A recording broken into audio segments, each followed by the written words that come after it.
LSD வாசல்ல காலை வைக்கிறோம். போன வருஷம் ஜிடியோட, இந்த வருஷம் எல்எஸ்டியோட எப்படியாச்சும் கப்பு ஜெயிச்சே ஆகணும் சார். நல்லா இருக்கே பிரான்சைஸ், நல்லா இருக்கே சார். Miller sir. சார் யார் சார் நீங்க? எல்ஜி சோசியல் மீடியால இருந்து வந்திருக்கோம் சார். வாங்க சார், வாங்க சார், சொல்லுங்க சார். உங்களுக்கு இன்டர்வியூ எடுக்கணும் சார். இப்பதான் சார் உள்ளே வர்றேன், அதுக்குள்ள இன்டர்வியூ. ரொம்ப நல்ல பிரான்சைஸா இருக்கு சார், ரொம்ப பெருமையா இருக்கு. நல்ல கை கொடுத்த. Sorry sorry sir, sorry sir. விடுங்க விடுங்க. இப்ப என்னன்னா, ஒரு உண்மையான மன அதிர்ச்சியை பத்தி கேட்க போறேன் உங்களுக்கு. உண்மையான என்ன சார்? சார் உங்களுக்கு வந்து ஒரு ஹார்ட் பிரேக் ஆயிருக்கும்ல சார்? சார் இப்பதான் சார் எல்எஸ்சி வாசல்ல காலை வைக்கிறேன், நீங்க என்ன பேசுறீங்க? வேண்டாம். சரி வேண்டாம் சார், நான் ஒரு கேட்கிறேன், நீங்க கேட்டதுக்கு அப்புறம் எல்எஸ்சி முடிவு எடுத்துக்கோங்க. சரி சொல்லுங்க.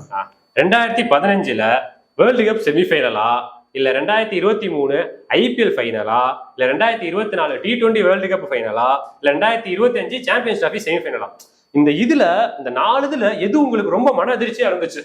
இதையும் சேர்த்துக்கயா. வேர்ல்டு டெஸ்ட் சாம்பியன்ஸ் விளையாடுறீங்கல்ல? இப்போ ஆமா சொல்ல மறந்துட்டேன். இப்போ வேர்ல்டு டெஸ்ட் சாம்பியன்ஷிப் விளையாட போறீங்க, அது இருக்குமா? இல்ல இந்த வருஷம் ஐபிஎல் இருக்குமா? டேய் அது கூட தோத்துட்டேன்டா. வேர்ல்டு டெஸ்ட் சாம்பியன்ஸ் இன்னும் விளையாடவே இல்லை, முடிவே பண்ணிட்டீங்களாடா, நான் தோத்து போயிருவேன்ட்ட. என்னடா பிரான்சைஸ் இது? LSG Lucknow Super Giants. நல்லா தெரியுதுடா, அப்படியே போயிரு. வந்தோடனே என்னை கோலகேஸ்ல உள்ள ஜெயில தள்ளி விட்டுருவாங்க. போயிரு, பேசாம போயிரு, வேண்டவே வேண்டாம். இப்ப தெரியுதுடா, அந்த ராகுல்ன்ற மனுஷன் எதுக்கு அவ்வளவு நொந்து போய் எல்எஸ்சியை விட்டு வெளியே போனாருன்ட்டு. நல்லா நடத்துறீங்கடா பிரான்சைஸ்.